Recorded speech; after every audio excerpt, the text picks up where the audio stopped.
Hello guys, who are talking? Who is talking? What's your name? Rushikesh. Okay. Where are you from? Pune. Okay, I am also from Pune. From Junnar. Are you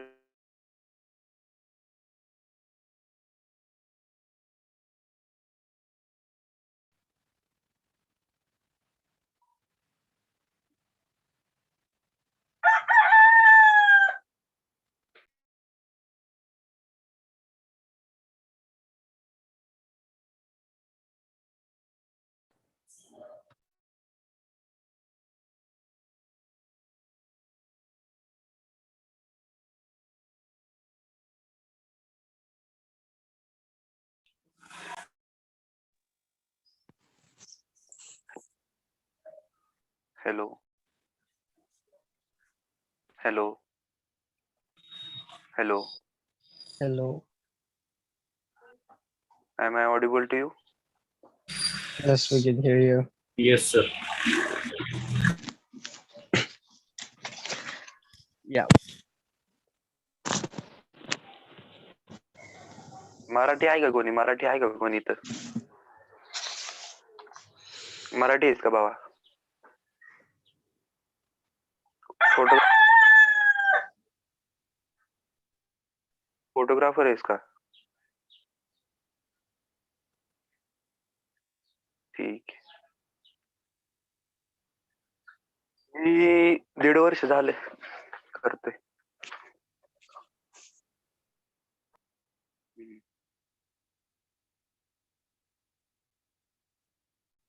pre wedding साठी कसे म्हणजे video पाहिजे का हे पाहिजे? Video दोन्ही पण. काय budget आहे तुझं? Azu, dek kamu nang, budget किती आहे? zulung, Oi, dah हा? mau, kuda किती? me. 80,000. terus anu kan, Da. ini gua salah, Yeah, that is wrong ya. 80,000 dalam मध्ये video मग mana? ऐक ना, मग अजून 10,000 खाली एटीडी घे. Agak tolong zua. हा, एटीडी फक्त व्हिडिओ साठी वापर. Tiga फोटो dalam दोन्ही video. पाहिजे ना तुला? Rangga parlam pile. मग ऐक ना. Hello. Sekian, Naga sekian, teka. सोनीचा अल्ट्रा 6400 घे मग. sekian enough malam nolenya. Sekian nama saya di tom zu nampine ka. तुला फुल No, फ्रेम sih, पाहिजे का? join मग din malin kau, 6D Mark II घे. Dai. 6D Mark II. ma kau join din malin nang, Jendir cuma ya lampi dapat कसा? te deme. dah A7 lain. III भाऊ तुला 1 लाख 1.5 लाख रुपयाला जाईल. Cet makam pe leza. Part time. मग Part तुला time मी te तुला तोच suggest करणार होतो, पण तू म्हणला की Kuda ne terus tu, 10,000 ini budget sih, आहे. हा मग Ce nang ni go nai changla maling di sha. मी स्वतः nggak वापरतोय. di share dong dah, kerok saya cang mana, Ke rok ya. ya, I ka jonte me mana da A7 jonte III mana chai. वापरतो आणि Jonte erling na ga video na ga साठी itei da ni. A6400 वापरतो. start gini nang, Yo class ka nai. हा, video dah साठी, gua kelas, photo साठी, video साठी. म्हणजे कसे व्हिडिओ जेव्हा तू Double time नाईटला pass शूट करतो ना, teacher. तेव्हा नाईटला शूट साठी crop sensor dah gua sugi, Missionary go. Missionary mana da go. dah subjek High ya, school. Trong kiểu là mà suna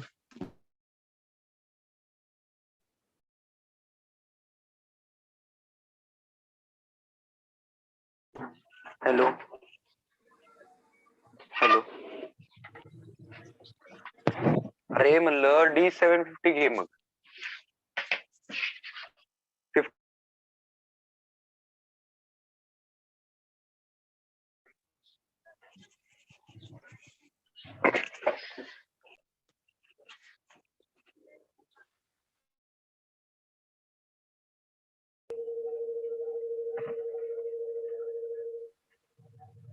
Porong.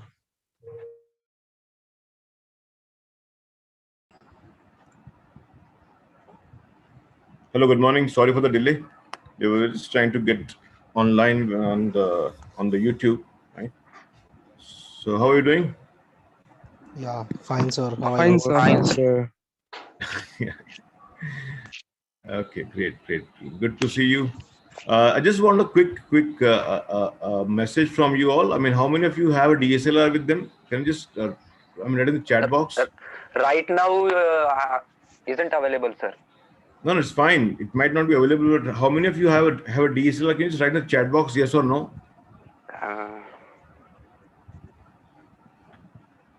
so mirrorless camera considering. It will be fine. It will be fine. No problems. I just want to Okay. see. Just want to know because just a bit of talk will be about the mirrorless camera as well. So that's not a problem, right? Just Yes, sir. can you just write in chat box how many of you have? A camera of any sort. Let me just say that, right?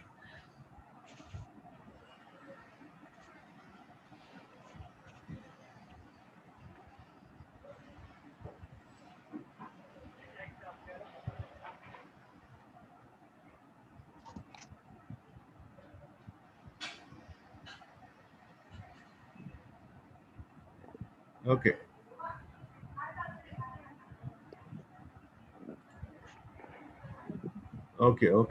Okay. So most of you don't. I see that most of you do not have. But how many of you plan to have a DSLR sometime soon? Nikon D7. That's a good camera, right?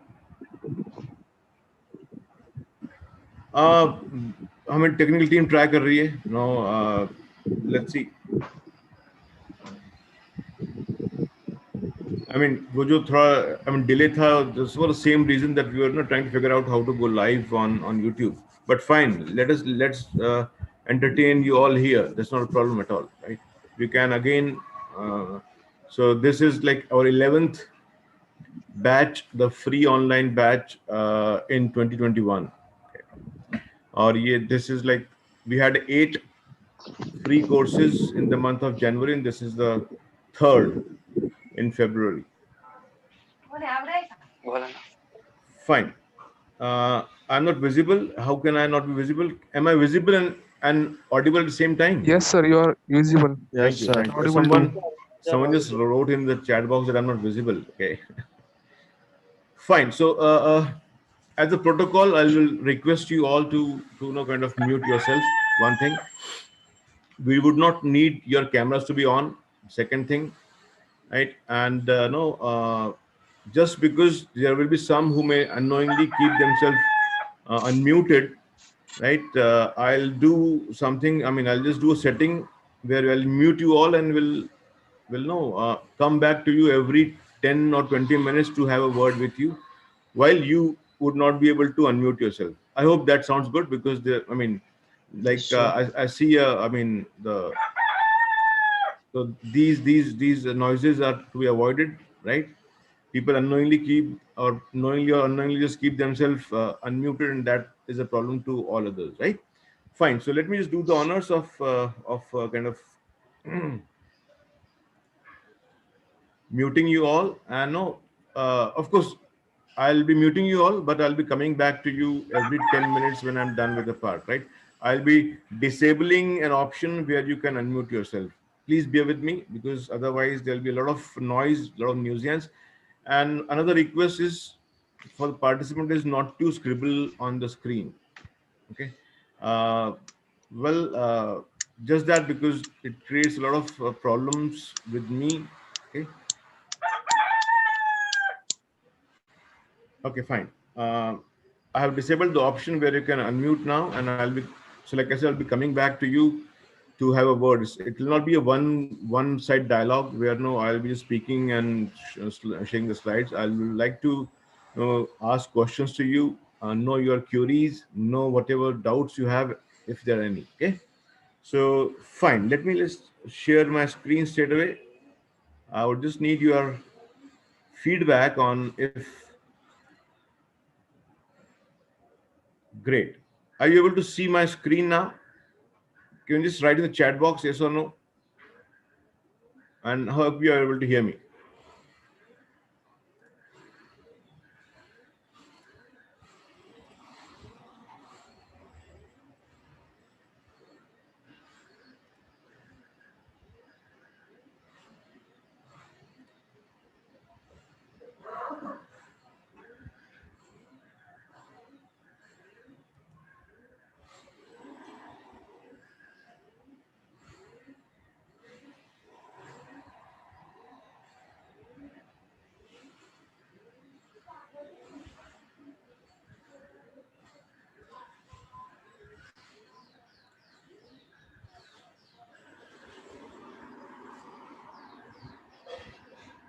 Yes, thank you so much. Thanks for the response. I'm sure that you're able to see my presentation. And let me start straight away without wasting any more time. We already are like 10 minutes into the meeting time, and let's go ahead. Right. So just request you to not to scribble on the screen, and that's what Anant has done. Please remove that, Anant. Thank you so much. Okay. Okay. So, on behalf of Lemak School of Art, I welcome you all to the digital photography course for beginners. Right, like I just saw in the chat box, there are so many who don't have a DSLR, but surely, right, they might be, or you might be planning to buy one. Even if not, right, this course will kind of give you a brush up of what all comes in the language of photography. One thing, and you can do much better with even if with your phone, right? So a part of this course that is on day 2, that's tomorrow, will be about the composition on photography, right? So that is all about how can you make your images, whether it's shot from a DSLR, whether a mirrorless camera, whether a compact camera, whether a hybrid camera, or even a phone, how to make them stand out from the rest. That is what the second part, day 2, will be mostly about, right? But of course, I'm here for day 1, where now I'll be talking about the technical aspects of what comes in photography. So I'm Pankaj Virkar. I have been faculty with Lemak, faculty for photography with Lemak for 2 years now. Of course, last year was a discounted one. It was all lockdown, so we didn't do much, right? But surely we are doing much better this year when the lockdown restrictions have been removed. And prior to joining Lemak, I was a team leader with DCB Expeditions. Let me tell you, I'm an engineer by profession, a professor by profession, right? I'm an engineer by qualification, a professor by profession, and of course, photography is now becoming my alternative profession, right? Is becoming my alternative source of income. That's how it is, right? So just to tell you, to tell you something about myself, right? I do have all sorts of camera, right, from the film roll cameras. So the hobby was there always, but I couldn't spend time uh, to pursue my hobby. So I seriously took photography in 2016, mm, 4 years back, and suddenly when I started learning the art, I got noticed. I mean, the work speaks a lot. So, and I was awarded many times over. My images have been in exhibition throughout India, and that's all I want to say. I'll rather let my work do talking instead of me saying much about myself, right? Uh, you can see my body of work on Instagram. I'm there with a handle pankaj.dd.virkar. You can just simply search me by my name, Pankaj Virkar. That is it, and you can find me on Instagram, right? So you can just have a look at the entire body of the work that I have done over some 3 or 4 years on a serious note, right? Let's start. Swayam, can you just remove this annotation, please? Thank you so much. Yeah. Okay. So. Uh, let's start talking about what are the important components of a camera, right? So even if you don't have a camera, right, you must have seen one. I'll show you mine here, right? That's a typical DSLR, right? So you have a lens. Inside the lens are the lens elements. Understand, it's not a single lens, right? So there are many lenses inside that make up for the lens elements, and that make up for the entire lens that we have. Inside the lens resides the aperture. We'll talk about that in more details because aperture is the most important part in photographs. That is the lens. You can just kind of move it outside, and you can just put it back, right? So that's the lens, and inside, I'll just show you all, right? So there's this mirror, if you can see. There inside, behind that mirror, is a sensor that's shown in green here. Now, not all cameras do have a data display the way it's shown here. So some cameras, like someone said, they have a 200 Canon 200D Mark II. They will have it here. Some cameras do have a data display over here. Mine doesn't have. Not all of them have. That's the viewfinder. Of course, that is a typical shutter release button which you press when you are kind of in the shooting mode. So that is all about just what seems from outside is what we are talking about. So of course there are dials, there are many switches, there is LCD display where you can review your image. Okay. So let's start off with understanding what is a DSLR and how does it work, right? So a DSLR is a compact word for digital single lens reflex, right? So DSLR stands for a digital single lens reflex. Now, I would rather start with explaining this, by asking you to just forget this detailed word for now, right? So it's a single lens reflex that is the technology. Okay. And before I start talking about single lens reflex, if it's a single word, there has to be a twin, right? So there must have been something that has twin lenses. That is what. So if you have seen some old movies, you must have seen those cameras, vertical cameras, where there was a viewfinder on the top and two lenses in front, two of them in front. One lens was dedicated for viewing what is in front of the camera, and the second lens was dedicated to to capture the images, right? So the two lenses then made way for one, and that's what is the technology. So it's a single lens reflex. Now, because this SLR thing was available even when the film rolls were there, right? So earlier, maybe say around 15-20 years back, right? Sahil, can you just no remove the annotation, please? Sahil, please.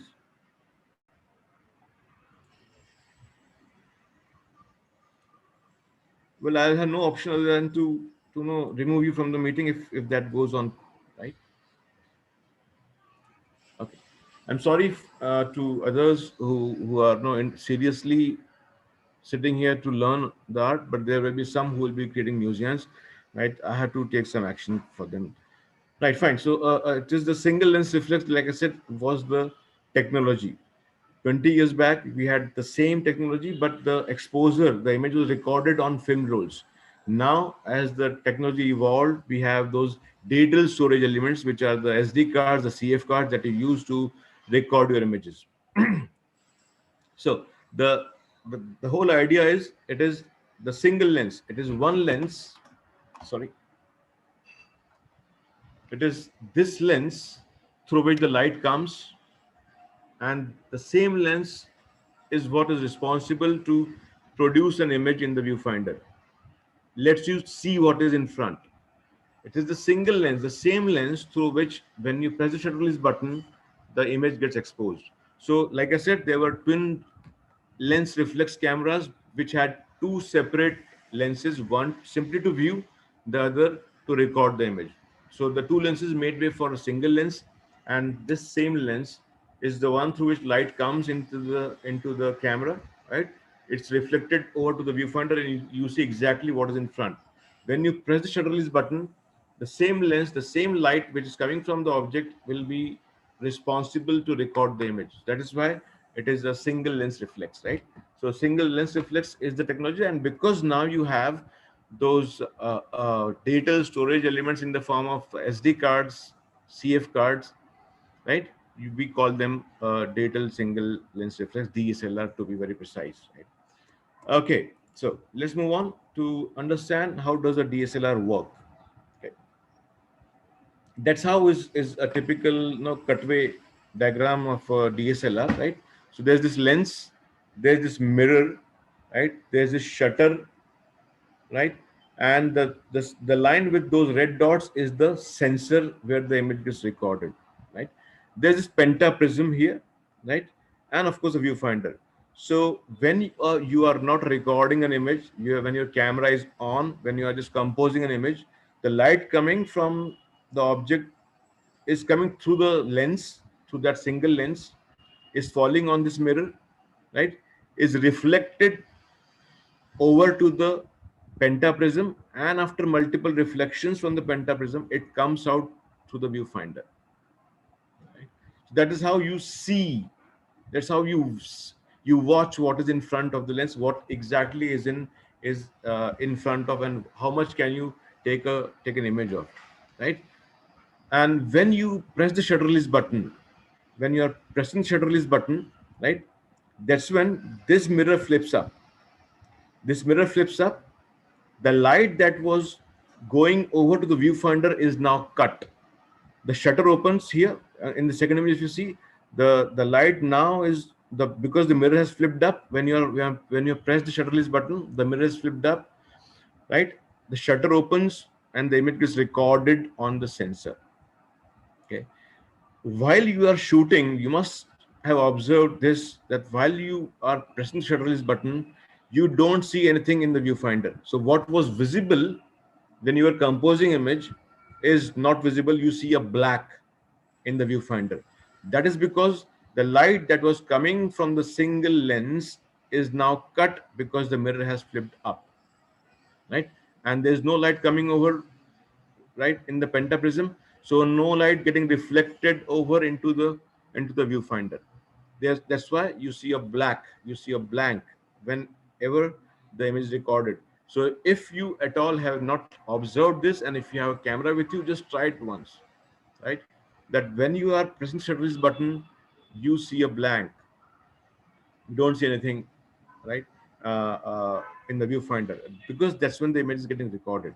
So that's how a typical explanation of how does the DSLR work goes, right?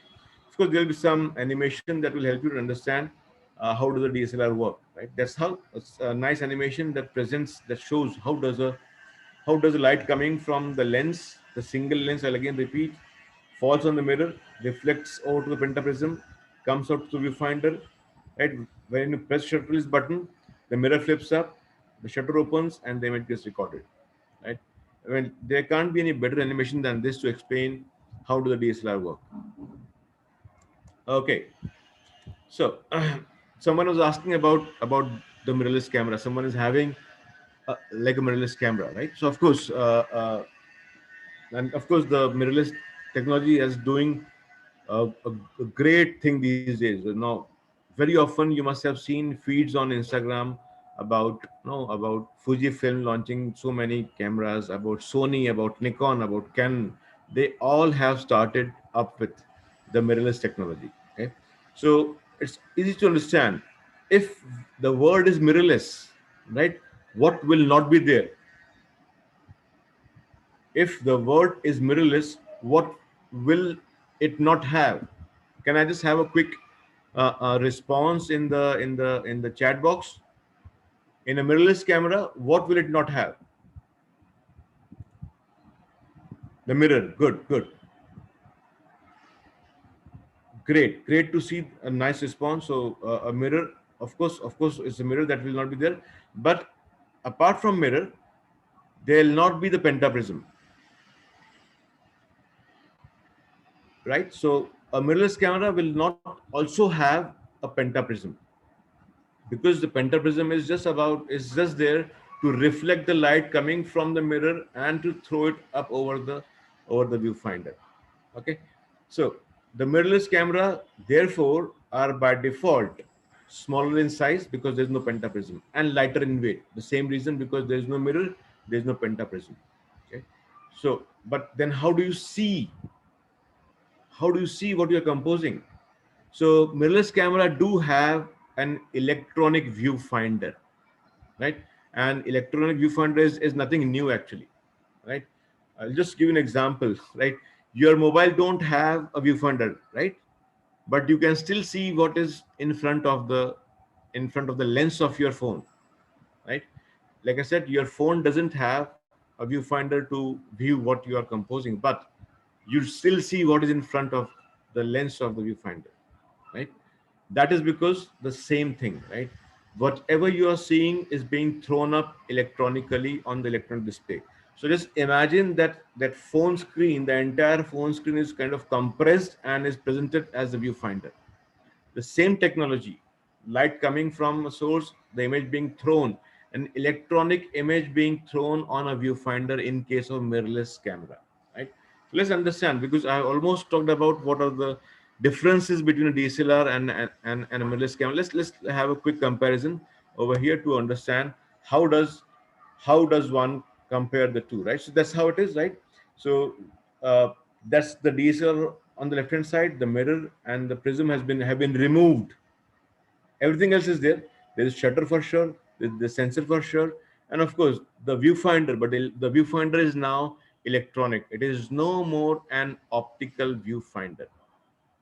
Okay, so let's check what all compares between a mirrorless and a DSLR, right? So like I said, DSLR do have optical viewfinder, meaning the light is the one that is creating the image.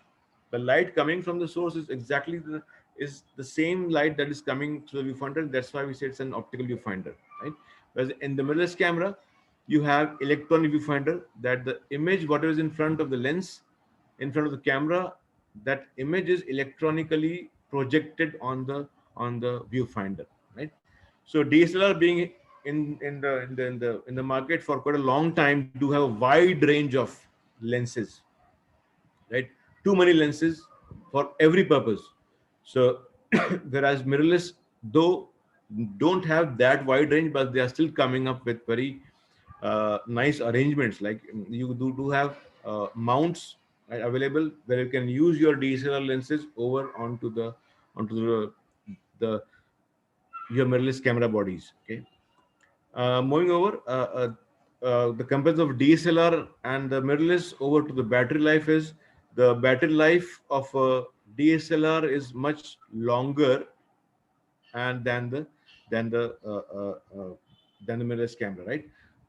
What I mean to say is, it's not about how many years will the battery last. It's about how many shots can you take when you are using a DSLR camera in one charge.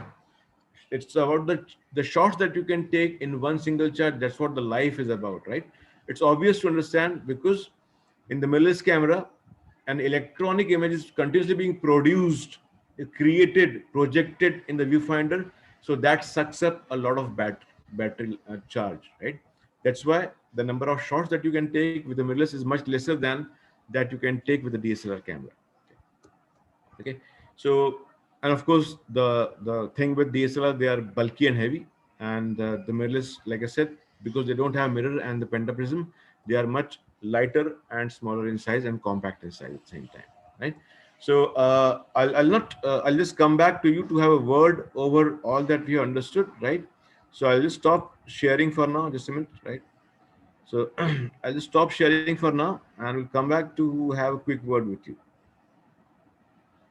Okay, so I'm enabling to, so that you can mute yourself, and I'm open to any questions if you have. We just talked about how does the DSLR work and how does the DSLR compare with the mirrorless camera. Yeah, who's that? Aryan, the course content is not suit. I mean, the course content has been designed and will deliver what it designed. So I can't jump over to mobile. If the if the content doesn't suit you, well, you can leave the meeting. That's what I can say, right? But surely so like I said, Hello, no, sir. the second part, that's day 2, will surely talk about the mobile photography. Hello, sir. Yes, who's that? Hello, Hello. sir. Yeah. I have a DSLR mirror. Atharv, your voice is cracking. Hello. Sir, I have a mirrorless camera, Okay, Atharv. and I am a wedding photographer Okay. actually. Okay. And when I shoot on the red background, Okay. all over the photos go in red. If the background is, then what is the problem that you're saying? Sir, background, the photo, all photos got red. So my question is the RGB graph, no? Yes. Which color I Adobe. should? Adobe. Choose Adobe. Adobe. Yeah. Adobe. Yeah, Okay, sir. Okay. Thank you, sir. Hello, sir. Yes, Vinit. May I speak? Yeah, why not? So many people have the misconceptions about DSLR and mirrorless. They tell that mirrorless can shoot a better cinematic video. So what's the reason behind it? Well, the mirrorless surely are the one that are getting much traction when it comes to videography. Can others please mute themselves? I request others to please mute themselves, right? I don't Hello, know sir. who, right? the reason is Hello. the mirrorless camera do have much faster focus and much faster face tracking, much better face tracking. Yes, sir. Focus, It has the points, fastest. focus points. Exactly. I There was. are lots of focus point as compared to a DSLR. DSLR. They have And, much faster face tracking, smoother face tracking, right? And much faster focusing also. Sir, they do have the faster autofocusing, but in my experience, when I shoot in the weddings, when it focuses on the wrong persons only, means when the bridegroom or anyone is ready, it focuses on a wrong person. So what are the typical setting for it? So You can choose the we focus can avoid point. it. I mean, see, the thing is, no matter which camera you're using, right? Be it DSLR or be even if it's mobile phone, you always can select the focus point, right? Even if you're Yeah, shooting with a mobile, you metering can mode. you can Sir, to you can press on the face of the person and you can choose the focus point. And the same feature is available even if you're using a like a mirrorless camera or a DSLR. You can select the focus point, so there is sir, no reason for you DSLR, to miss the sir, focus point. DSLR can also shoot amazing video cinematics.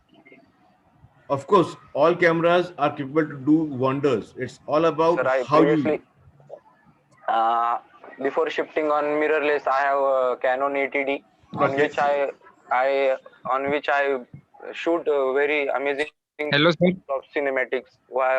It was just 80D is designed to shoot nice videos. videos only. Yes, sir. Yeah. Sir, Yes. sir, which will get a good quality of picture, sir? Mirrorless or a DSLR camera? Your eyes. Okay. Right. Thank you, sir. I mean, Sir, see, where I will get the recording for this video? Definitely. see, I always say, right? I mean, there'll always be a better camera than you have, Yes, sir. Yes, sir. right? Definitely. There is no limit to what your money can buy. Now, Yes. if you think that you have a 2 lakh rupees camera body, right, and you are Yes, sir. satisfied, well, there are those who start from 25 lakhs. Yes. Hello, sir. Yes. Sir, Let me where I finish. will I get the I want recording to. for this video? Let me finish. One Let me finish. Right? Let me answer Mr. Praveen Reddy. Right. Yes, sir. Hello. So I always say that it's not about the camera that you have. It's Yes, about sir. the eye behind the viewfinder. Yes, sir. Yes, sir. Right. Thank you, sir. Of Sir, course, many you can people says. improve your skill. You can improve your skill, and you can upgrade your camera. Like I said, there is no limit to what money can buy. Okay, sir. Definitely, sir. Yeah. Thank you, sir. Sir, Yeah. from where I will get the recording for this video? Recording is available. The recording of this video is available in the same login, right? Okay, sir. Thank you, Right? sir. So you can, so maybe 2 days down the line, you will get this recording on your login because you have logged in on the Lemark website through your email ID and some password. The same will be available to you. The entire recording of the session will be available to you maybe say 2 days down the line. And of course, Okay, sir. there are some resources also, free resources available for you to download, right? There'll be some exercises that are being uploaded. I know the exercises are just to make you comfortable with your camera, right? Sir, Sir, whenever you give assignment, launched in my videos. Sir Yes. मुझे एक बात wedding के लिए mirrorless अच्छा है कि DSLR? मैं हमेशा कहता हूँ कि नो अच्छा लाइक अभी कौन सा कैमरा तुम्हारे पास? अभी तो सर नहीं है मेरे पास, मुझे लेना है। लेना है तो फिर एक काम करो ना कि फिर मिररलेस कैमरा ही लो, क्योंकि एक रीजन है, वेडिंग फोटोग्राफर जनरली वीडियोग्राफी भी करते हैं। at a time. तो दोनों काम तुम्हारा हो जाता है। डीएसएलआर में हो सकता है तुम्हें उतना अच्छा वीडियो बनाते नहीं मिले, ऑफ कोर्स जैसा अथर्व ने कहा कि उसको 80D था, तो 80D तो स्पेसिफिकली वीडियो के लिए ही बना हुआ है, राइट? तो जबकि किसी भी मिररलेस कैमरे में ये फीचर होता है कि वो अच्छी वीडियो रिकॉर्डिंग भी करता है। और नहीं क्रॉप सेंसर लेना चाहिए full frame? Yes, sir. This is a misconception कि ये मतलब APS-C चलेगा या full frame चलेगा. Sir, many clients tell me that APS-C नहीं चलेगा. So what's the reason behind this? See, of course, this is something that is out of the context of this course, right? APS-C or crop sensor, one thing, right? It's all about the sensor size. Okay? Yeah. So full frame is having a 35 mm format of the sensor size, right? Sensor size, yes. 35 mm diagonal is the sensor size. That is Yes. standard. That is how the films are being shot. The Yes. reason with full 35 frame, minutes. the reason for going with full frame is, no, just the only difference is you can blow the pictures in much larger sizes. And the problem about crop sensor Where is if when you you show. if you you know if the sensor on your mobile phone is actually like 1/8 of the size of full frame. So Yes. when you try to blow up, the image may look good on the display, but when you try to print and no kind of magnify it, it will get pixelated. Yes. That is Sir, the problem of the only no challenge. That is the only differentiator between an APS-C and CMOS. a full frame camera. So whenever I shoot a video in a exterior or interior, my video gets noisy, sir. How to avoid it? Use Over the external as mic, bro. Uh, Extra. Noisy means what? I mean, how does it see? You might be, Air sound, sir. Sir, you whenever I might see, not. whenever see is on the camera display, it doesn't good looks grainy. noisy. Yes, Grainy. grainy. Yeah. There, see, the grains would come when your ISO is much higher than what is required, right? And you might be I shooting in low light, so you have to, if you are shooting video, you have to use some lights, some continuous lights. Okay, sir. You see, But in the Sir, exterior also I get grainy. 200D Mark II is mirrorless or DSLR? it's a DSLR. DSLR, of course, DSLR. It's a DSLR for sure. Okay, sir. Thank you. Yeah. So now you may continue to our schedule, please. Sorry. Yeah, Hello, please sir. put up. Sir, whether the exposure should be set in auto or manual, sir, while shooting video. Sorry. The exposure should be set auto or manual, sir, in video mode. Well, in a how do you DSLR. shoot? I don't understand. I mean, if you are not shooting in manual mode, then you are not getting creative. Then Okay, you okay, don't sir. have, you are leaving too much to be decided by the camera. Okay, sir. Right. Purav, is you have some question you said? Sir, manual mode is better or auto mode is better? Yeah, Purav, you can ask. I mean, Sir, manual mode is better or Sachin, there's someone whom I'm talking to. Please, no, maintain some decorum. I'll answer your question. Don't worry. okay, sir. Yeah. Yes, Purav.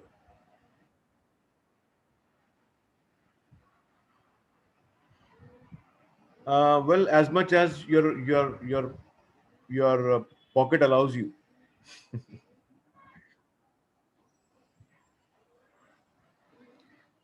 Yeah, you should go for Nikon, I would say. Yeah. A decent mirrorless would start from something around 80,000. Let me tell you, a decent, right? Fujifilm is offering very nice.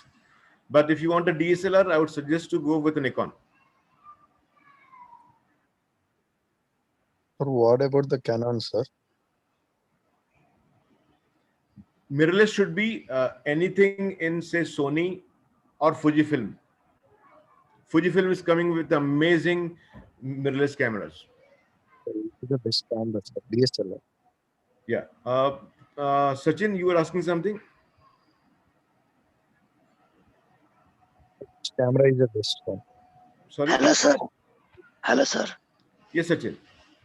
Sir का photo click करने के लिए manual better है कि auto better है mode auto है तो फिर तुम तो फोन से ही खींचो ना, फिर तुम्हें डीएसएलआर क्यों चाहिए? ऑटो में ही करना है तो. No sir actually I have no idea which mode is better than Yeah, auto your or answer, manually. your question will be answered. Don't worry. Okay. Sir, this class is being questioned like a beginner, sir. So please carry on. Yeah. Surely. Right. Are you understanding what I am trying to tell you, sir? No, of course I do understand much more than what you are trying to tell me. Right. So, sir, please carry on the schedule. Yeah. So, Mr. Praveen, you asking something? Which is the best camera? Sorry. Which is the best DSLR? I mean, I just can't hear you properly, Mr. Praveen. Which is the best DSLR? Best DSLR, Nikon D850. Starts from 2.5 lakh. but it's nature friendly Canon, sir. Sorry, It's friendly to us, no, sir. I just can't hear you properly, Mr. Praveen. Sir, Canon is Sir, a excuse me, sir. Canon, yeah. I mean, of course. I mean, even though I use Canon, but I've started liking Nikon a lot. it's a nature. Excuse me, sir. Yes. Yes, sir. It's me, Kevin. So I'm just a beginner, sir. Like recently, I've known that I can photography is my interest. So I would like to purchase like a beginner camera. Like what would be better for me? As a Well, would this be better. question comes up so much, right? You should buy whatever your budget suits you. Well, all cameras are good. I'll always extend this, right? If you want to learn, you can of course learn, but I mean, just start with some basic camera, right? Yes, sir. Right. Basic one. That's the reason I was asking you. Yeah, yeah. So Thank you. Nikon 5300 is good. Well, Okay. uh, your answer. Hello, hello, sir. I'll continue. I'll continue with my presentation, right? Sir, I'm sorry. I had to looking at the time. I have to continue with my rest of the part. No, I don't want to miss out on that. I'll answer your questions when I'm done with it. Right? You can ask all of your questions. I'll come back to you for sure. Like I said, no, it will not be just a one-way communication that I am delivering and you are just kind of hearing it out or listening it out. I'll surely be coming back to you to know address your doubts. Right? Okay. So let's start from where I stopped, right? Okay, so I was here. Fine. So there are so many questions about manual mode or auto mode or whatever, right? You are lost. You don't understand. If you don't understand explore triangle, that's when you'll always question whether to use a manual mode or auto mode, right? So whenever you start photography, explore triangle is something that you have to understand very seriously, right? So like stands, it's a triangle, has three sides, right? So on one side you have aperture, on one side you have shutter speed, and third you have ISO. Okay. Now, what is exposure? Let's understand that. You say an image is properly exposed if you can see all the details, right? No details are missed. You can see every detail just the way it is, just the way you see. That's when you say your image is properly exposed. But if there are too many highlights, it's too bright, you say the image is overexposed. If there are too many darks, too many shadows, you say image is underexposed, right? So exposure is about getting a nice detail in the image just the way you see with your naked eyes, right? That's what exposure is about. And to control the exposure, we have these three parameters: aperture, shutter speed, and ISO. Okay. Ankit, can I request you to remove this annotation, please? Thank you. The three parameters of controlling the exposure are the aperture, the shutter speed, and the ISO. Right? Let's understand them one by one. Like I said, aperture is the most important parameter in the exposure triangle. Right? What is an aperture? Like I said in the very first slide that I showed about the camera components, inside the lens resides the aperture. And what is aperture is? It is an opening in the lens that controls the amount of light that enters into the camera, right? I don't know why people are just so sick that they disturb the entire session. Fine, doesn't matter. So aperture is the opening in the camera, which the opening can be controlled. You can open that wider. You can just narrow it down, right? Now this will control the amount of light. Understand, is the amount of light that the aperture controls, right? I'll just show you some image that will help understand what is an aperture. So like I said, the aperture is based on those blades, right? So they're aperture blades, right, which open or which close. So when they open wide, well, you are allowing more light to come in. When they are closing in, then you are narrowing down the opening on the lens, and it will allow lesser light to come in. So if you see on the left, the aperture is wide open, you get more light. If you move over to the right, the aperture opening goes smaller and smaller. It is narrowest here, and therefore the light that will be coming in the camera will be lesser in the case when you are moving towards the right. Okay. How does it control? Why is the aperture so important? Let's understand that.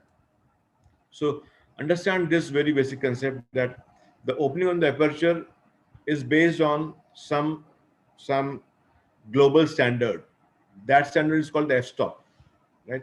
F is just F. Don't mix F with the focal length. So it's called f-stop. That's have been a global standard right when the photography evolved, right? So the thing that you understand is, the smaller is the f-stop number, the larger is the opening. So there's an inverse ratio in the f-stop number and the lens and the aperture opening. Sorry, right? So the smaller is the f-stop number, f1.4, the wider or the widest is the lens opening. As the f-stop number increases from f1.4 to 2 to 2.8, right, the f-stop number increases, the lens, the aperture goes smaller, narrower, and lesser light would come in. Okay. So understand this, please. Very, very important. There's an inverse ratio between the f-stop number and the lens opening. The smaller the f-stop number, the larger is the aperture opening, right? And the larger is the f-stop number, the narrower is the aperture opening. That is what you have to understand. Now, what attribute does the f-stop number control? It is called the depth of field. Now, to understand what is depth of field, the depth of field is the range around the subject where the image is in sharp focus. We may deliberately choose objects to get blurred. We may choose everything to be in focus. This is what is the creative aspect, an attribute that the aperture controls, the depth of field, right? I'll repeat, the depth of field is about what is the range of objects which are in focus, sharp focus around the main subject, right? Like I said, in some cases, you may deliberately choose to blur certain things in the image, right? In some cases, you may deliberately choose to show everything in sharp focus, right? When I'm talking about blurring certain things, right, I'm talking about portrait photography. So if you may have seen certain outdoor portrait shots, we have so many wedding photographers here, right? So they deliberately try to make the background blur, right? This is what we call the shallow depth of field. Your subject is in focus, everything around it, well, is blurred out, right?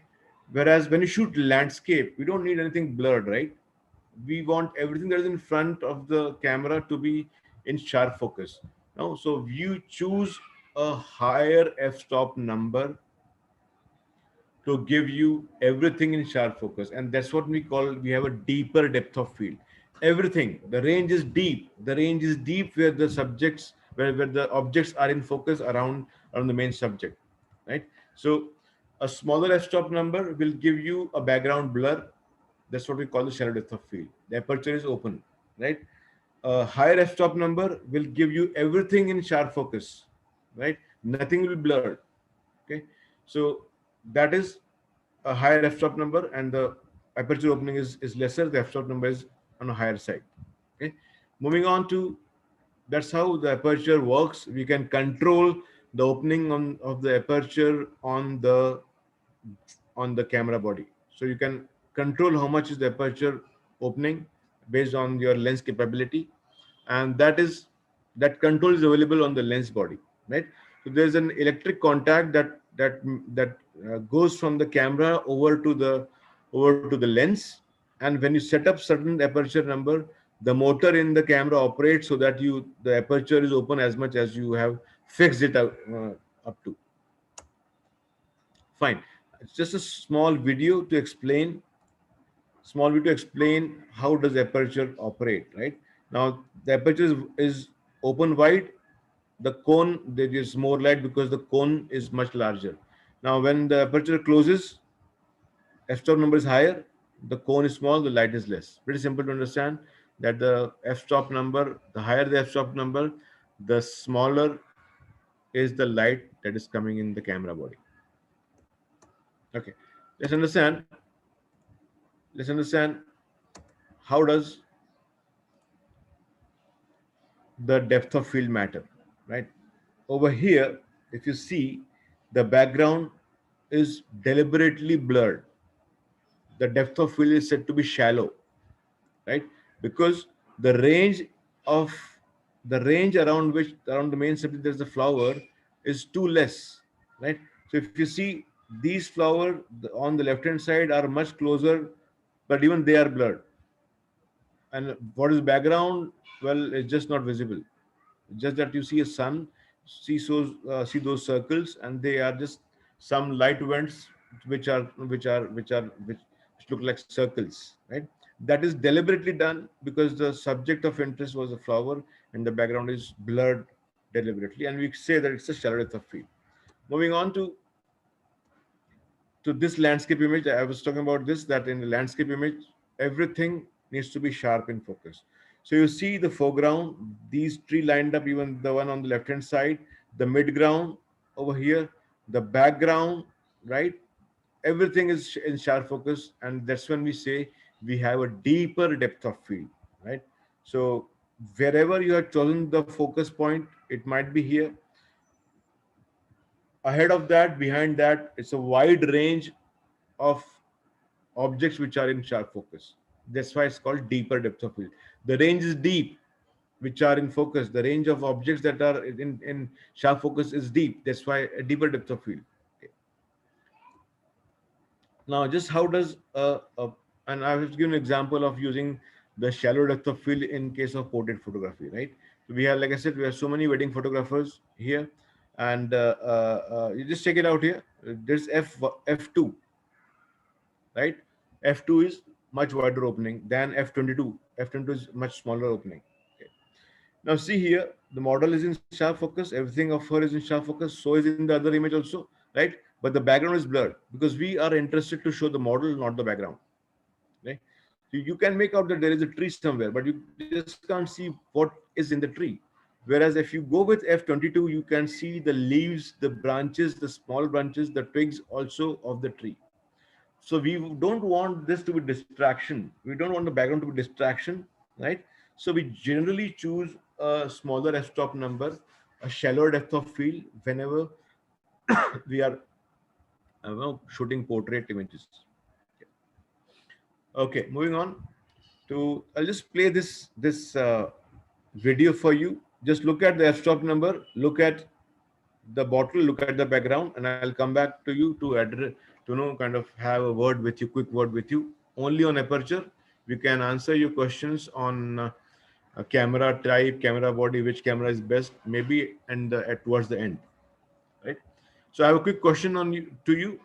Just tell me what is that you see in this video. F-stop number being varied from 1.4 all the way up to 22, and just see what is changing in the image. Display it once more, right? So I give enough of play. Let me come back to you. Like I said, I will not be keeping it only one-sided. I like to interact, know your doubts. So I'm allowing you to unmute yourself. You can now unmute and ask questions. And of course, answer my question first. Sir, What is your observation? So background blur is changing from 1.4 to 22 f. So the lighting also the lighting effect also changing. What is lighting effect? The exposure is also changing. Exposure. Yes, sir. Exposure is the same. See, the bottles didn't change. The How much bottles. if the aperture is open, The sir? aperture Hello, allows, sir. sir, the aperture allows to light The come. brightness of the Hello. bottle did not change, right? Hello. Yeah. Yes, The sir. light aperture One, allows the how light much to lighting come. is coming There are too inside many. the camera sensor? There are just too many people who are asking. I'll just do One one by thing. one. Get me. Hello, sir. Okay, I have unmuted you, right? Can you raise hand? Can you just raise hand, and I'll just come to you then one by one, right? So Atharva, right? You can unmute and can answer me. Sir, the background blur changes from f1.4 to f22. How does it changes? The aperture settings of camera allows the light No, that more is light fine. to come That is in. fine. That's fine. But what is the relation? That's what I'm asking you. How was those background blur or sharp at what f-stop number? F1.4 the more blur, Yeah, and f22 the lesser or negligible blur. exactly. That's what is the point. That's what's the point, right? So we do things like this when we are no kind of doing a product photography or even Yes. a portrait Product photography, right? photography, yes, Yeah. sir. So the crush bottles were the main subject. We were not interested in what is in the background, right? Yes. हमें वो दिखाना नहीं है. So we just didn't show it, and we just choose f1 1.4. 1.4. Understand that there was no change in the sharpness of the crush bottles because they were the point of focus, right? Someone asked me that no point of focus कहीं और चला जाता है. No, point of focus will be you who will be deciding the point of focus, right? That will be in focus. Everything else around it, if you choose a smaller f-stop number, everything around it will be blurred out, right? Fine. You can lower your hand and okay. There, Vineet, can you unmute yourself now?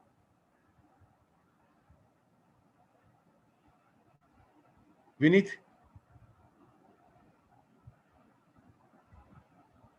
Okay. Maybe he's not able to hear me. Shubhrajit, you can. I'm allowing you to unmute. Yes, sir.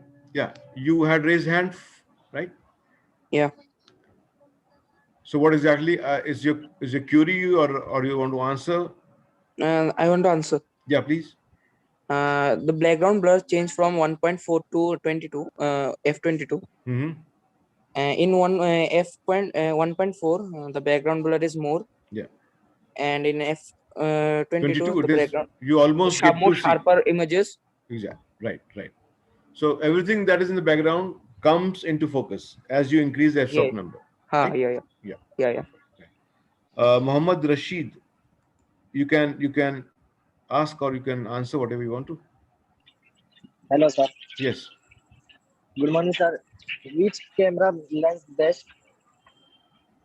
I'll answer this question towards the end, right? Because there have been so many people asking the same question over and over again. Okay. Yeah. Okay. Please allow me to finish, and then I can answer your questions, which are not relevant to what I have just taken, right? Yeah, Ankit Natkar, can you can unmute and can ask your doubt if you any. Hello sir. Yes, Ankit. हाँ sir, मैं क्या बोल रहा हूँ, wedding photography के लिए group photo में 8 से 10 लोग हैं, तो यहाँ पे एपर्चर कितना रखना पड़ेगा सर? अब 8 से 10 लोग हैं तो ऑब्वियसली तुम्हारा ब्लर से मतलब नहीं है. यू हैव नहीं, टू ब्लर से मतलब नहीं है. या so your f should be around 7.1 or higher. ठीक है, thank you sir. Probably I'm done with well, I'll allow you all to unmute, and if you have any questions, just please ask me. You can unmute yourself. Sir. Yes. I have the experience when I'm doing the product shoot on f1.8 we can shoot the throughout background and main image, while the process is editing the full image. Do you understand? Means combining the full image, the foreground and background, and we can get the both background and the main object on f1.8. Actually, Yashwardhan, just a minute. Let ABCD explain his question once, right? I mean, I didn't understand the question basically. So may I tell you again? Yeah, please. So on f1.8 we can shoot the full background and the product actually. The process is that shoot first the product and again shoot out of focus the product and take the background and combine both the images. That's the call like we are not talking focus. about composite here. Please understand that. Okay. Yeah, but we can get on you can get f1.8 whatever you want to. That's not a problem. You can get whatever you want to, right? Yeah. You can have you can change the sky. That is also fine. I don't Yeah. believe in that, so I'll not talk about that anyways. Thank you so much. Yes. Yeah. Hello, sir. Hello. Please don't ask this. I'll answer this question towards the end. Don't ask me about the lenses. Don't ask me about the camera for now. Right? If you have any doubt about aperture, I'll answer your question. Fine. Hello, sir. Yes. Yeah. Sir like aperture like जैसे कि बढ़ता है, जैसे कि F2 होता है, F4 होता है, F22 होता है, लाइक उसमें एक्सपोजर में भी थोड़ा बढ़ता है क्या, जैसे कि ब्राइटनेस वगैरह? एक minute, can you just repeat your question, please? Sir like अगर हम अपर्चर 1.4 में शूट करते हैं, ठीक है, तो लाइक जब जब हम लोग अपर्चर बढ़ाते हैं लाइक F4, 8, 22, तो लाइक उसमें ब्राइटनेस में भी कुछ इफेक्ट पड़ता है क्या, Of जैसे कि course. एक्सपोजर बढ़ता है? मैं वही तो कह रहा हूँ. See, ये तो मैं बात कर रहा था एक्सपोज अपर्चर से कैसे कंट्रोल होता है, राइट? सो जब when you are reducing the aperture, right, without changing anything else, Yes, right, sir. then obviously you are letting lesser light to come in the camera. Yes, sir. And the exposure will be darkened. Exposure कम हो जाएगा, right? You Yes, get sir. darker image. So obviously you do something else. You do something else to compensate for that, right? So Okay, sir. the lesser light that is coming due to a narrower. Yashwardhan, you please understand. I'm asking someone else, right? Please. So when you are narrowing down the aperture, you have lesser light. So to Yes, sir. compensate that with something else, we'll talk about that. With just the next part of aperture triangle is about explaining just that. Yeah, please, Yashwardhan. What's Thank your you, sir. question?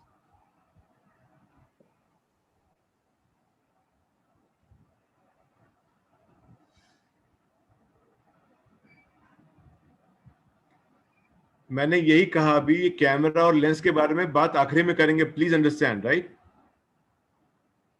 या yes या तेज, हाँ बोलो ना.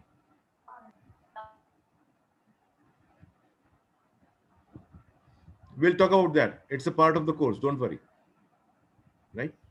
Sir, I have a question that जब कैमरे का lens जो होता है उसका जब अपर्चर बहुत कम होता है तो उसका प्राइस ज्यादा होता है, तो why is the reason about this? क्योंकि उनको देना होता है तो सिर्फ एक अपर्चर ही ना, तो समझ के क्या कह रहा हूँ. समझ तो गया मैं. ये अच्छा होगा कि आप कैमरा मैन्युफैक्चरर से पूछें. नहीं sir, I want to know the reason. क्या एलिमेंट होता है सर जी? वाइडर एपर्चर, एक सिंपल सी बात है. अगर एपर्चर क्योंकि उनको देना होता है तो ब्लेड बड़ी ना. सुनोगे क्या? या, सुनोगे अभी? Right. So the thing is, when you are asking about a larger aperture, f1.4, f1.2, right, that's when the number of blades increases, that's when the electronics increases, that's when the barrel increases, that's when the optics increases. Okay. Hello. Right? So everything with a larger aperture, well, the number of blades, the control, the motor control also increases. So electronic circuit बढ़ जाता है और साथ में optics बढ़ जाता है, barrel बढ़ जाता है, कैमरे का बैरल काफी बड़ा हो जाता है. That's all counts in the price, right? Hello. Yeah, please. So, may I know that if the 50 is the 1.8, if how many blades will be there? Like 7, more than 8, depends upon the blade. Yeah, of course, that's what I was saying, right? That's what I was saying. The more the number of blades on the aperture, the nicer bokeh you get, right? You must have seen certain cameras which gives you a round, almost round bokeh, right? Yes, sir. Right. So those are having much larger blades. Well, I mean, you can just check the specification of the Canon or the Nikon lens that you're talking about. That how many blades do they have, right? Okay. Thank you. Yeah. So yeah. Hello. Yeah, please. Yeah, please. Yeah, in kit, how does the aperture differ in kit lens and prime? Mr. Lohit, Mr. Ju wants to ask a question. Let him ask, right? Yeah, fine. Yeah. Yeah. Okay.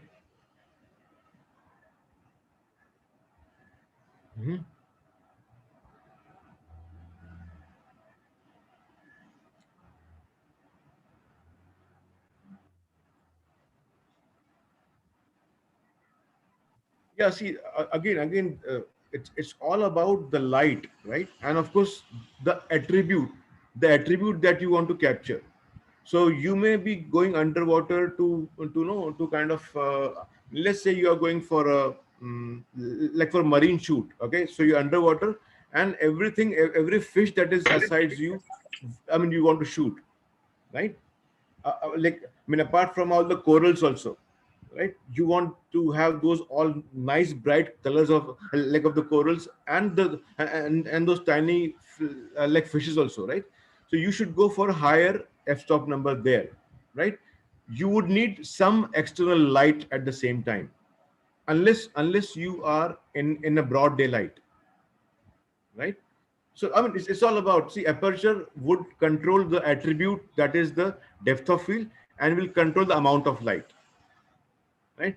So it's all about what is your choice to have the attribute. Just a minute, Ju, I'll just mute everyone to answer your question, right? So it's just about what exactly is your vision of shooting, what attribute you want to shoot, right?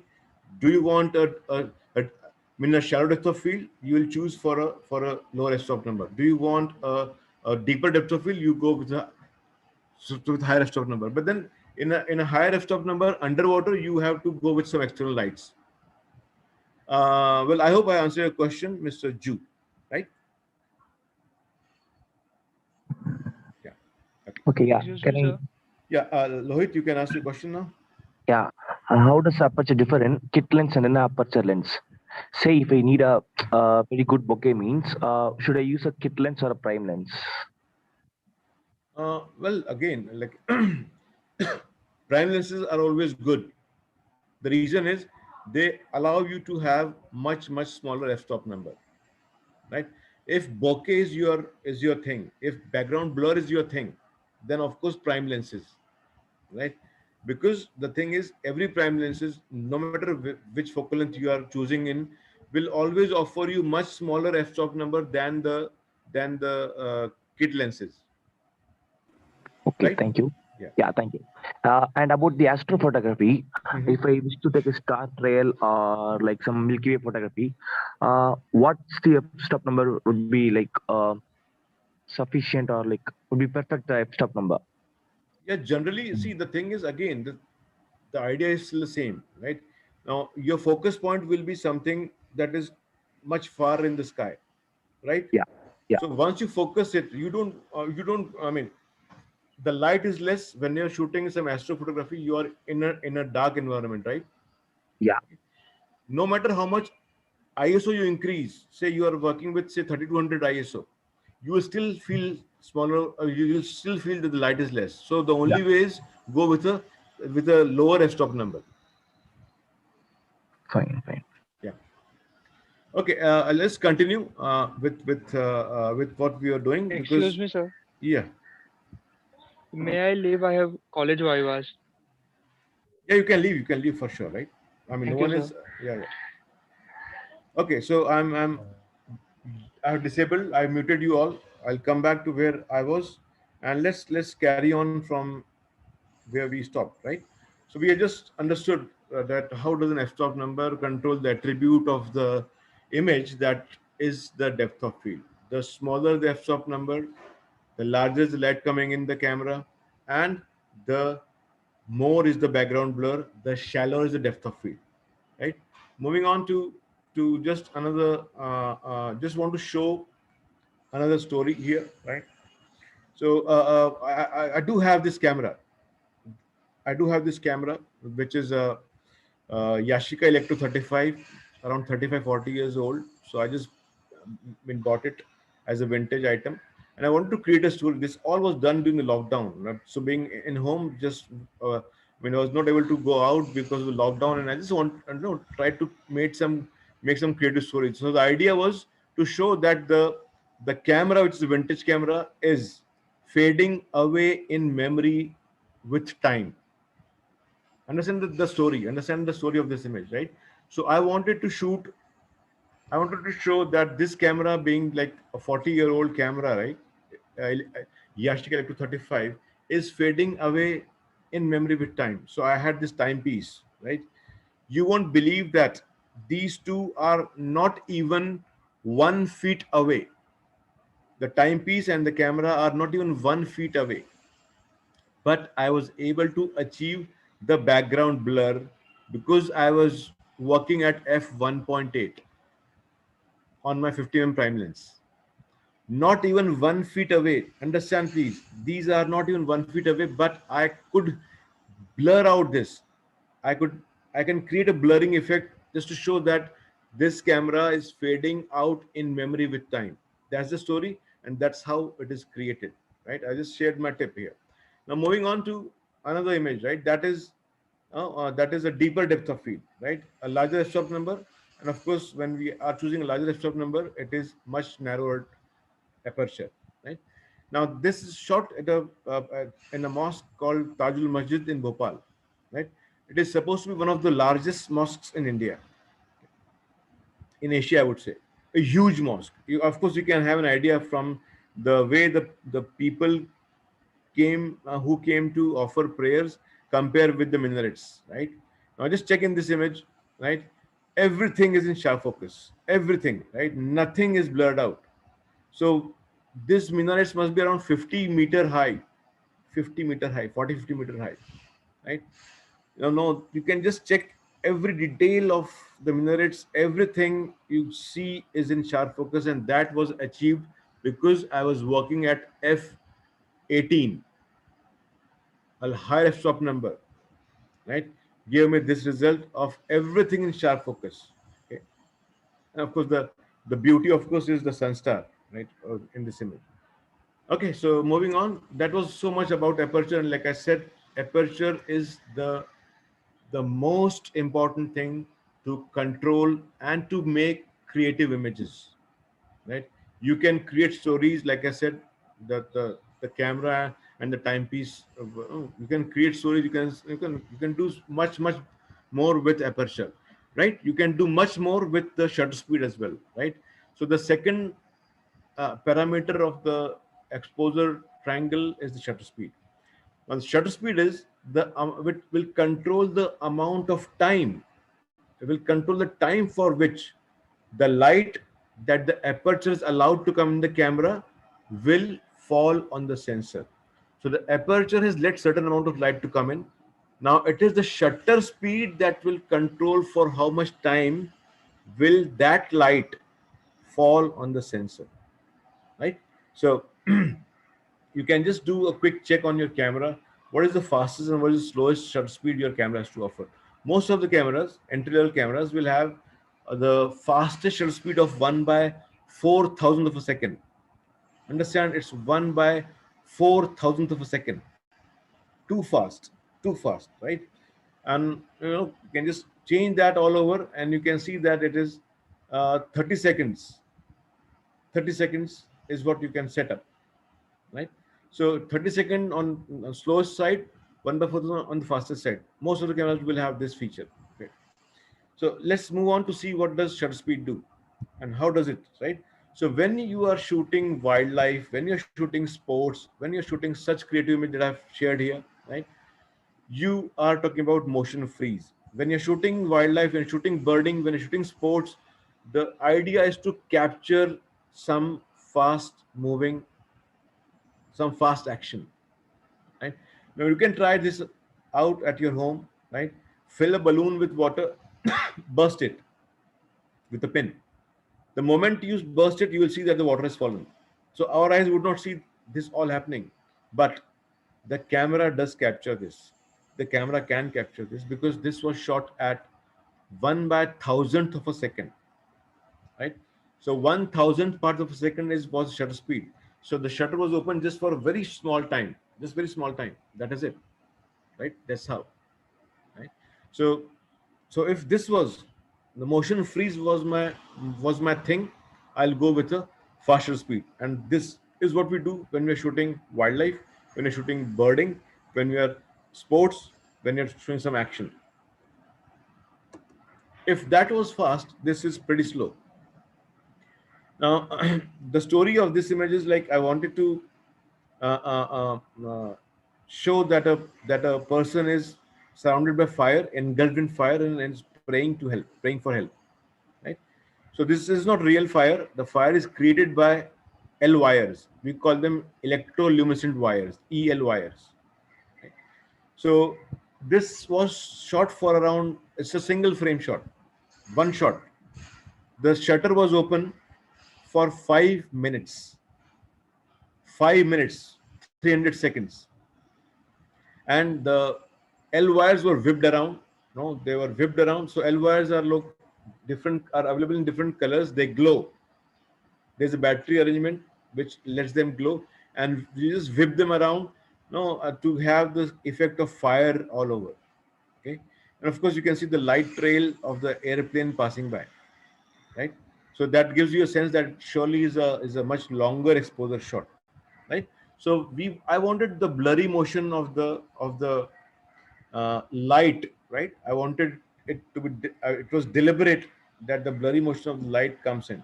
So I chose to have a smaller shutter speed. To have a very slow shutter speed. Okay, fine. Just to show you how the shutter work, right? I mean, a shutter is not as simple as it looks like. There are two curtains, a front and a rear curtain. So when you are pressing the shutter half, you are asking for focus. The shutter will not open. But when you press the shutter full, that's when the front curtain will open, the rear will open, and that's when the sensor is exposed. And look at both of the animation at the same time, right? So the front curtain opens, the rear curtain opens, the sensor is exposed, the image is recorded, and then both of the curtain close. The light falling on the sensor thus stops. Okay. Okay. Moving on to ultra slow motion of how does a shutter operate is this video. Check it out, please. So you press shutter release button, the mirror flips up, the shutter opens. Now the sensor is exposed, the shutter closes, the mirror flips back. Just one more time. Just one more time, and I'll show you it on my camera as well.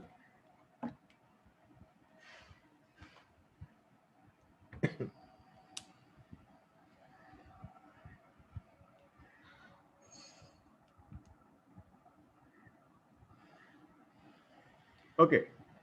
Now I'll just set up for much slower shutter speed.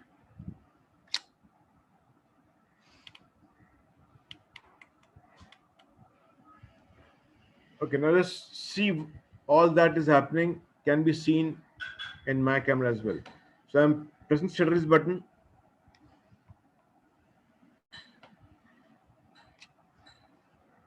Check out that the mirror has flipped up, sensor is exposed.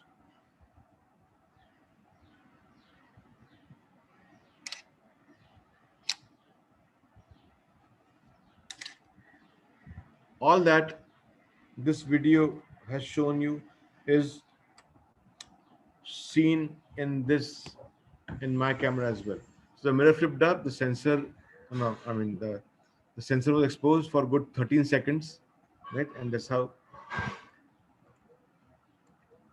the image gets recorded. Okay, so let's see a quick comparison of how does shutter speed matter. So a slow shutter speed on the left and the fast on the right. You can see that the light gray is exposed for lesser time when we are using this fast shutter speed, right? And the light gray is exposed for longer time. That's the sensor is exposed for longer time when you're using a slow shutter speed. Okay. So you can deliberately create motion. Well, that's what I said. When you want to show motion in an image, right? Understand, we are talking about still photography, right? We want to show motion. That's when we can deliberately show blur. So the fan can be showed. A fan in motion can be showed that it is actually rotating. It's not a video, understand, right? So all the three images are showing that the fan is actually spinning, is rotating, right? And that is because they have been shot with a slow shutter speed. Okay, fine. So the last item of the exposure triangle is ISO.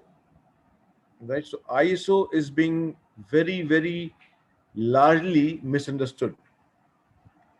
Well, it is said that ISO refers to the sensitivity of the sensor. It is not, right? It is the sensitivity setting on the camera. It has nothing to do with the physical being of the sensor.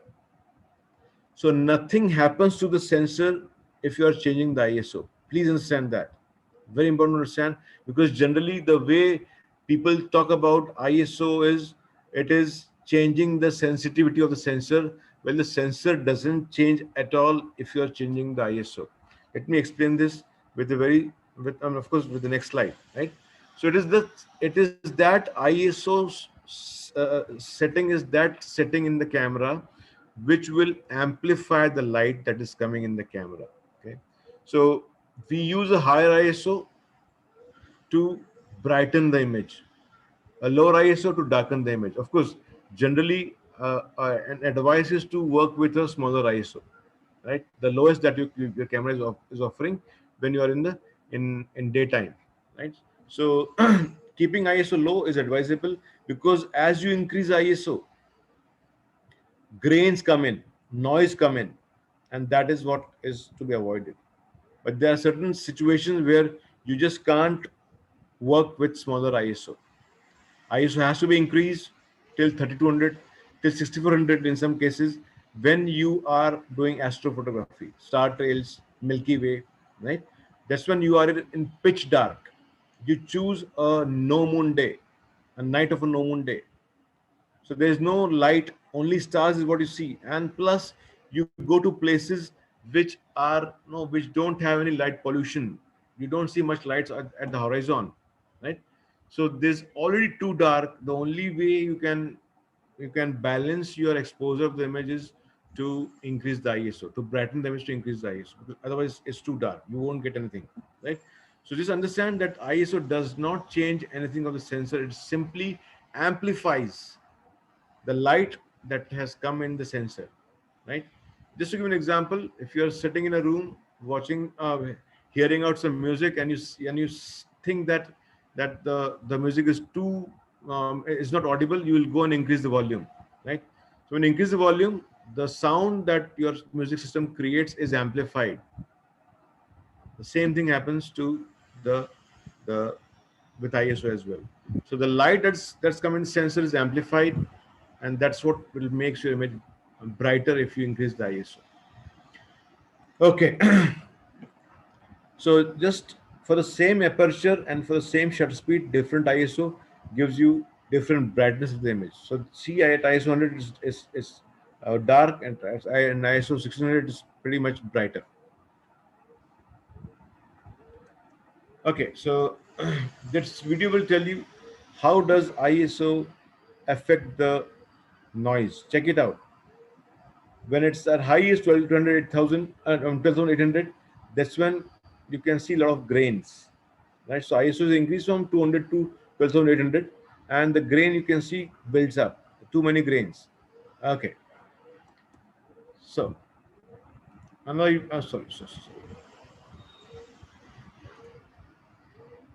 Sorry, it's autoplay. So check how the ISO increase the brightness of the image.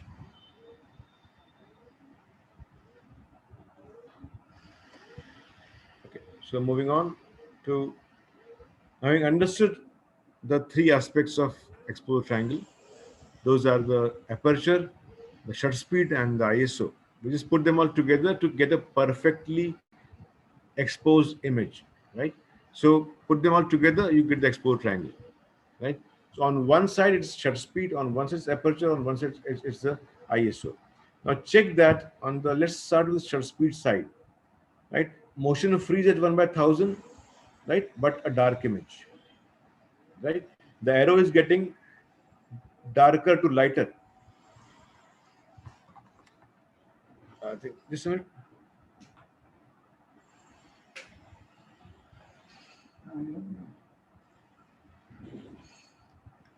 So the arrow is getting brighter when we move this side, as shutter speed is reduce from 1/1000 to 1/8, but you also get a motion blur, right?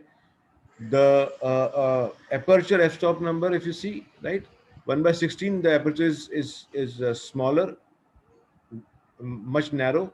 The image is dark. You can see the arrow here. The arrow is dark here. It gets brighter, and as you move on, right? Of course, the attribute is a deeper depth of field here and a shallow depth of field on the other side. On the ISO side, you see 100 is fine. As you move towards 12,800, the image gets grainy, but image also gets brighter, right? That is how the exposure triangle has to be understood, right? So of course you do see a meter, exposure meter or exposure indicator on your camera display or even through the viewfinder. So when it's zero, we say image is perfectly exposed. When you move to, if it was the right, by some settings, if it was the right, you say it's overexposed. If it was the left, you say underexposed. So plus is for overexposed, minus is for underexposed image. So the light is picked up from the focus point, and the camera then tells you how much is light based on the setting that you have chosen on your camera. Okay, so we'll stop here today. I'll come to you to address your doubts. Okay, I'll allow. Okay.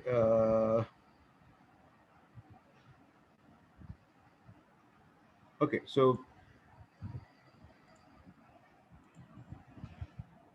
fine. You can unmute yourself. So K. Vinith has already his hand raised. I have one question. Yes, please ask. Sir, shutters countable or not? It is countable.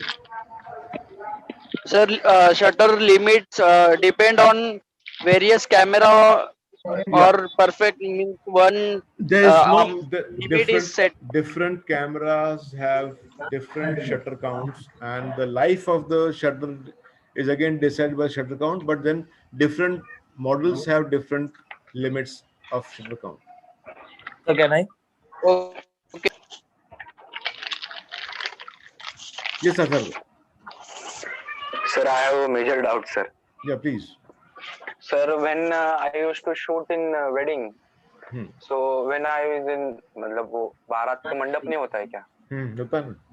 हाँ, वो उसमें when I shoot in that to set the camera, I used to click through 2 to 3 sample photos and I changed the settings.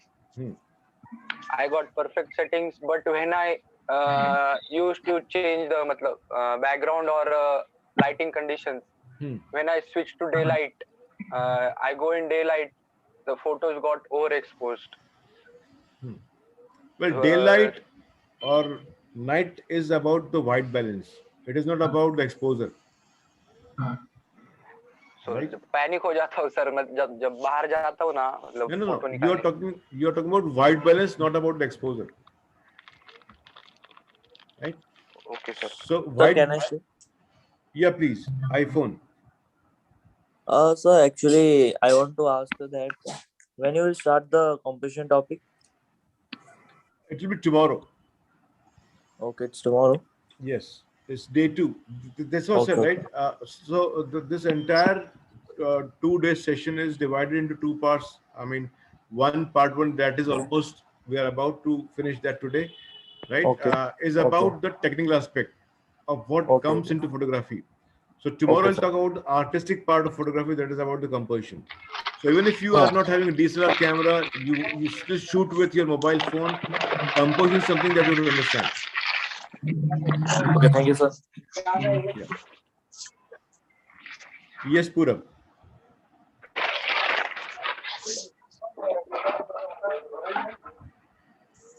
No, it's about it's not 3 triangles. It's just 1 triangle.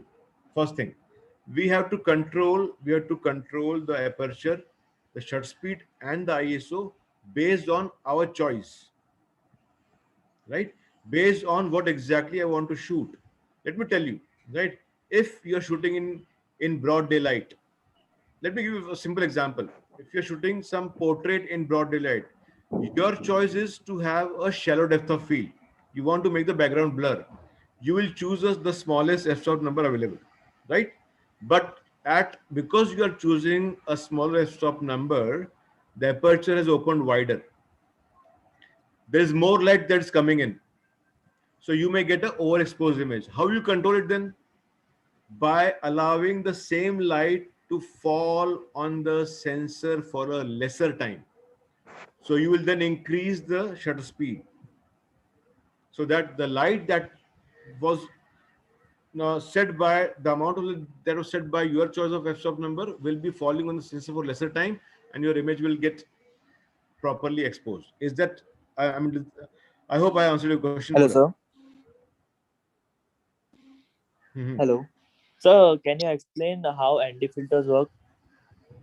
Uh, yeah, yeah, yeah, yeah. Please, Pura.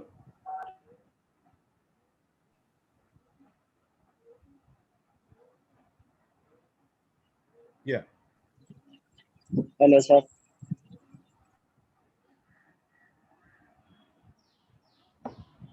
That is what. Of course, there are buttons to control the three of them. Yeah, three of them each, right? So I'll just show you, right? I'll just show you. Well, we have this dial which is on the forefinger. That is the one that can change the shutter speed, that can change the aperture, and there's a dedicated button that can change the ISO. Right? So we don't need to change all of them together. I mean, there's no way you should do that. Right? So three separate controls for all the three. Sir, sir, you are going to give us assignments? Assignments are uploaded already. Exercises are uploaded right on the website. You can just check in the website, and you can Hello, just sir. look at. Yes. So, can you explain the ND filters in short? How it's work and Well, if you have seen, I'll just give you a simple example, because explaining ND filter will be too much of a time, right? Yeah, yeah. And that is not in. I mean, that's not the part of a course, anyways, because Yeah. ND filters are available in many stops. So Okay. I'll not go into that detail. Yeah, yeah. You must I have know that. seen. You must have seen some fabricator welding, right? Yeah. What do? They use a thick glass. What does it do is they cut the light, because the light that is coming out of the welding spot when the welding is done is actually having those ultraviolet rays, and they Yeah, are yeah. just too bright for someone who is very close. Yeah. So Okay. the ND filter work just the same way. They cut down the light. They are put up on your lens, and they cut Okay. down the light so that you can have a longer exposure shot even in the daytime. Okay. Right? Sir, I have a doubt, sir. Please, Praveen. Yes, sir. In SLR, we have a button to zoom in and zoom out. In DSLRs, there is no button to zoom in or zoom out, sir. With hand, we are We are talking about SLR and a DSLR. zoom in or zoom out, sir. Zooming and Hand, zoom we are out. yes. That is digital zoom in and zoom out. You can zoom in and zoom out with the focal length in a DSLR. Okay, sir. Sir, Right. we are using a hand to zoom in and zoom out in the DSLR, sir. In video taking, there is a problem of shaking in that, sir. That's why I'm asking. There is a button to zoom in or zoom out in DSLR. Is a question. DSLR, well, what type of button? You are talking about zooming and zoom out Yes, sir. to view the image, or to zoom in and zoom out the, object? Image, See, image, this is object. what, Yes, that's sir. what you do, right? It's With only the hand, sir. lens. It is only the lens which we can zoom in and zoom out.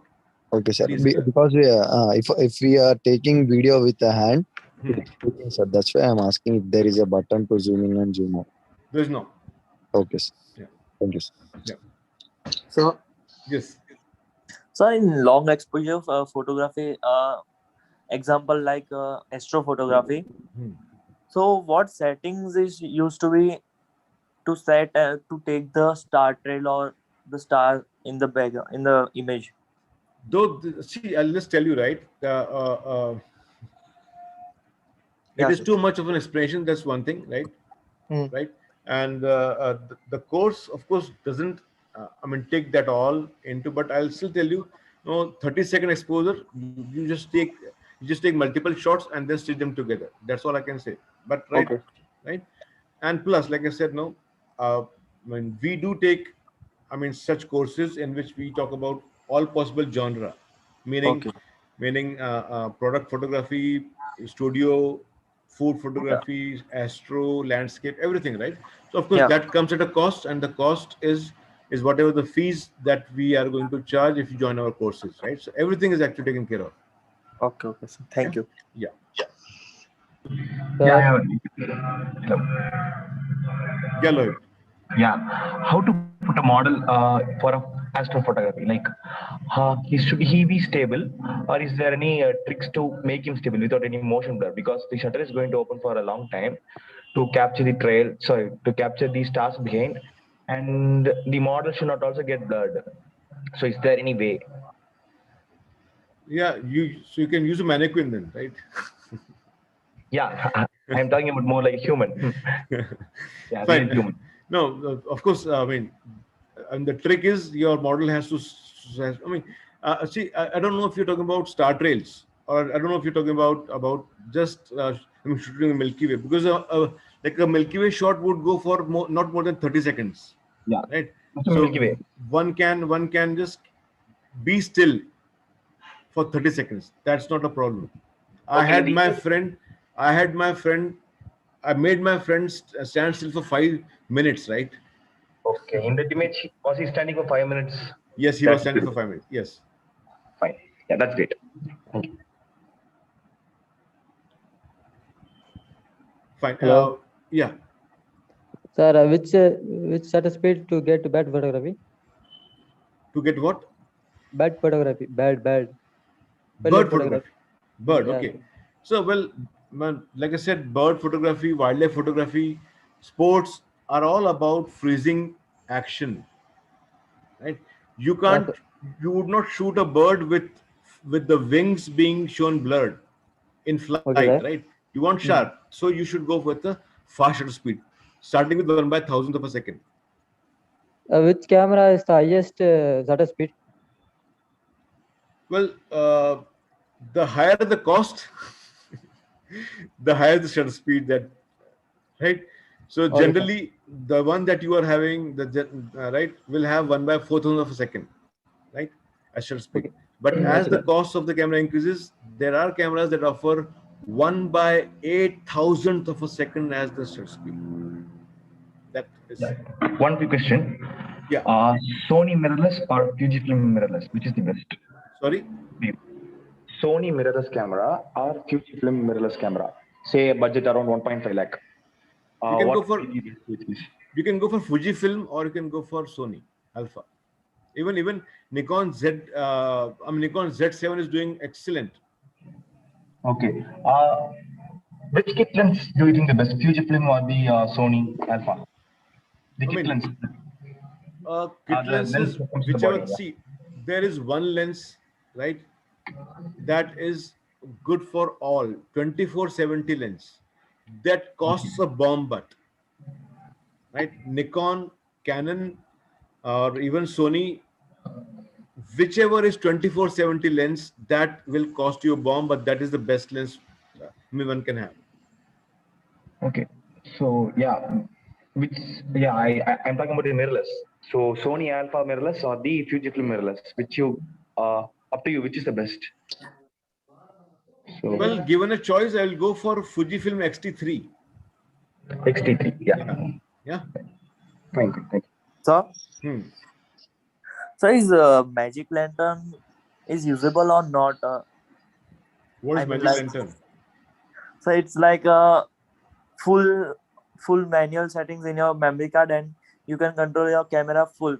I mean, like 10 bits, 14 bits, and all that colors and all Well, the I haven't flash. used, so I can't comment. Simple, right? Okay, sir. Yeah. Sir, Yes. what different of telephoto lens and prime lens? That will be addressed tomorrow. Okay, thank you. Right? You don't need to worry, right? Everything will be taken care of. Just have to be patient. Yes, Yashwardhan.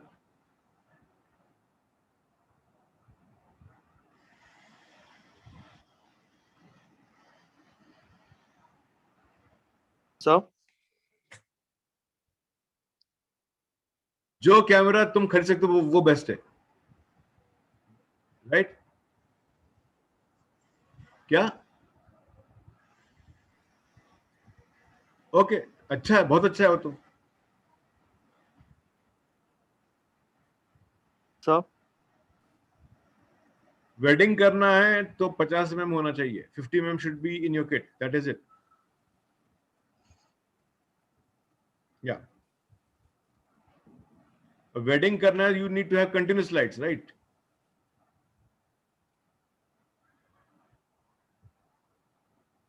Well, lights बहुत available हैं, there are so many lights, infinite, I would say.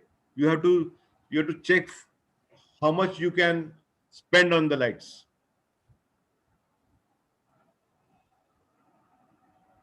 Yeah. Any more questions? So is there something like will prime lens only work good in DSLR and not in mirrorless? Is there something like that, or will the prime lens be work the same? No way.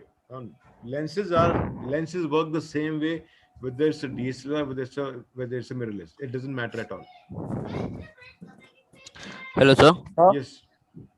Sir my question is like आपने जो previously बताया था mirrorless versus DSLR, sir ऐसा beginner like किसी ने question भी raise किया था कि मिररलेस लेना चाहिए या डीएसएलआर लेना चाहिए ऐसा बिगिनर के लिए, बट देखा जाए तो आज के टाइम पे मिररलेस थोड़ा अभी अभी आ रहा है, तो आप कौन सा प्रिफर करेगा ऐसा बिगिनर के लिए कि मिररलेस ले या डीएसएलआर में ही वर्क करें? मिररलेस अच्छा चाहिए तो खर्चा करना पड़ेगा। हाँ सर। ठीक है, तो अगर सीखना है फोटोग्राफी तो start working on a DSLR, right? Okay sir. Because once you understand your art, yes sir, right? Once you learn photography as an art, you can move over to any type of camera. mirrorless पे shift हो जाओ, कोई problem नहीं है। yes But sir, no, to learn mirrorless, I mean, mirrorless का entry level camera ही चालू होता है 50,000 से, yes sir, right? Whereas a DSLR beginner's camera would start from 30,000 something. So that is what and I always say it's about how much you can spend. अगर तुम खर्चा कर सकते हो 2 लाख का तो करो. You can buy a DSLR, you can buy the best camera. yes sir, thank you so much sir. Well, comfort, what is the comfort?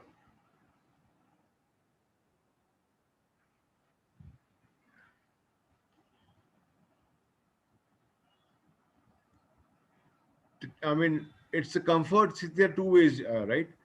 I mean, one thing is getting comfortable with the weight.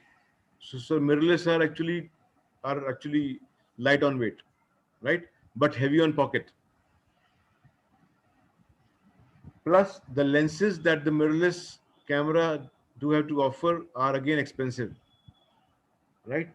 So, but as you said, if money is not a criteria, if comfort is, then you can go for a mirrorless. Yes, Akshit, you can now unmute. Yeah.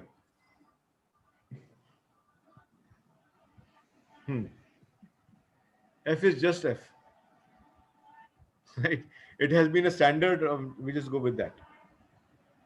Right? Yeah. Anyone else? Sir, I have a question. Yeah. Sir, Yeah. sir, mirror Canon M50 Mark II is perfect for wildlife photography. See, I mean, this is so much asked, right? When you are going for wildlife photography, always check for the number of frames per second your camera can shoot. That has to be a deciding factor.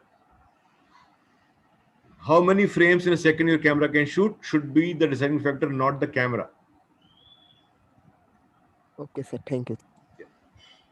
So I believe we are done, right? Thanks for being here, right? We can follow each other on Instagram, right? You can just have a look at my work. Yeah, sorry. So I have a question. I have a doubt. Yeah. So actually, I have a Canon 700D. It has a 9 focus point, and I am now at that level when I can purchase a intermediate camera. So in which should I buy? Or you want to keep Canon? I can switch to Sony or Fuji. Go for Sony then. Okay, Or Fuji. and I mean, both are equally good, I would say. yeah, and which camera, or mirrorless or Fujifilm is not offering a DSLR anyways, and yeah, I so know. also Sony. So if you are asking, I mean, if you have a choice of Sony or Fuji, you are yourself answering that you are going to a mirrorless camera. Okay. Right. Thank you, sir. Yeah.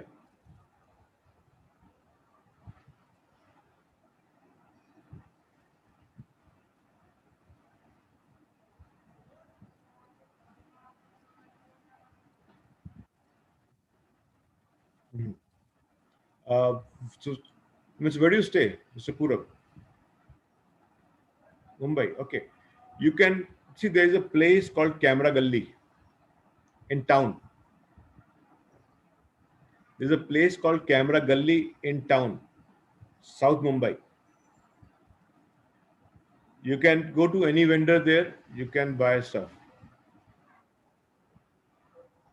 Exact. Yes, yes. I can. Sorry. That's nice then. I mean, just go to Camera Gully. It's a place where you'll find so many of, camera vendors.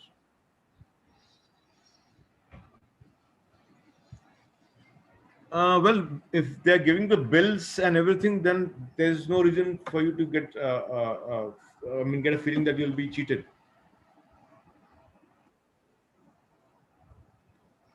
Yeah. Well, I do have some. I do have some people. Uh, I mean, if you're in the WhatsApp group, okay, fine. So please connect me on like on Instagram. I'll just help you there, right? So I mean, because the way it has been, I have taken like how many 10 batches now. This is the 11th batch in running, and almost every batch has been connected with me on Instagram. You can just ping me there. I'll just help you with the number. That'll be better, right? Yeah.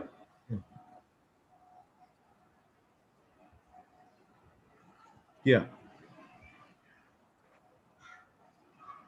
I'll be there. I'll be there. Either ways, it's your choice. It can be. I'll be there both the places, right? Fine, fine. Sounds good. Right. Okay then. See you. See you tomorrow. Like I said, it will be about the lenses. You should know what exactly I'm going to talk about tomorrow. It'll be about lenses. What is so much important about the lens, right? What are the different shooting modes, and of course, no, we'll talk about the composition part, right? See you tomorrow. Have a nice weekend. Bye bye. Take care. Thank you, sir. Bye bye. Thank you, Bye. sir. Thank you, I'll sir. see you tomorrow. Yeah, bye bye. Thank you, sir. Bye. Thank you. Thank you, Bye sir. bye. Bye. Thank you, Bye. sir. Thank you, sir. Thank you. Bye. Bye. Bye. Bye. Bye, Thank sir. you so much for being here.